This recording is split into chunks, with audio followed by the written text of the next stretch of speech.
Live from Maine, we received news from our on-site reporter that the attack on Fort Sumter has come to an end. President Abraham Lincoln and the Union were holding on to Fort Sumter, located in South Carolina, one of the states who seceded from the Union. The president sent out a message stating he was sending out supplies to Fort Sumter.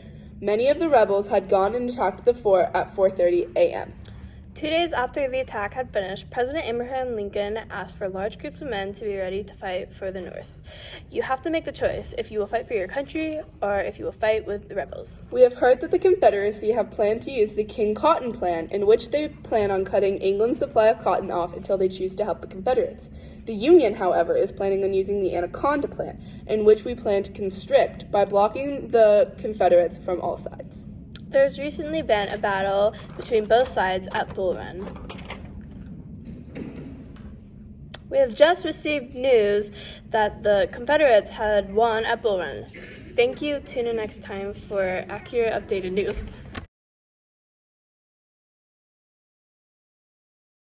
We're here from Maine. Mr. Peter Brandenburg, officer of the Union Army, is urging young men ages 18 to 30 to join the cause for representing the North. Though even younger men are gladly accepted and put to work, farmers are leaving their fields to fight for the South for the battle of freedom. African American men are ready to fight, seeing it as a war to end slavery. Currently, both the North and the South are not accepting African Americans into the Army. 2 million men are serving for the Union Army and fewer than 1 million for the Confederacy. So many Americans are looking for glory and adventure by joining the Army. Tune in next time for more updated war news.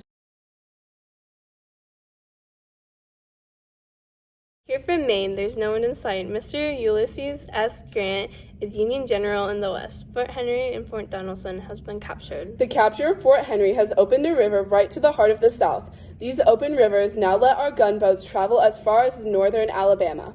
Tune in next time for more informed news on the war. Here from Maine comes more news from the war that is currently dividing the nation. The North has been urging President Lincoln to move forward with the emancipation of the slaves.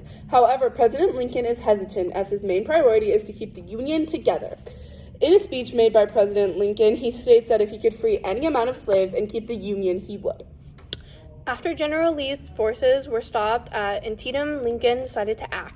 The president issued the Emancipation Proclamation, which frees all slaves in the Confederate territory. This has changed the war from being about keeping the Union together and changed it to be about liberation. The proclamation has also named African Americans fit to fight in the war. Currently, we have recruited 180,000 black soldiers. Oftentimes, when African American soldiers are caught in the South, they are returned to slavery. Tune in next time for more information about the war.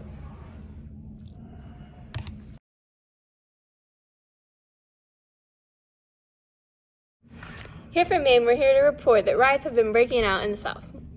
The Confederate Army has lost 40% of their men. Both the Union and the rebels need soldiers, so they made a law of conscription, which requires men to serve in the military. In the South, all men between 18 and 45 are serving.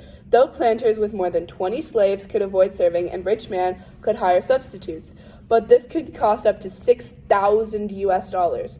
The impoverished Southerners would call it rich man's war, poor man's fight. We, the North, are allowing substitutes, but to anybody who volunteers is promised a $300 bounty. Only a small percentage of the men in the North are being drafted. Most are volunteering and taking the bounty. The draft has been very unpopular, and it has caused racial tensions that are leading to riots in New York City. After the first 4 days, over 100 people are dead, most African Americans.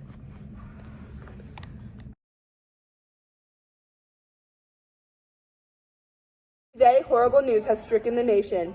April 15th, 1865, President Abraham Lincoln has been assassinated by John Wilkes Booth in Ford's Theater.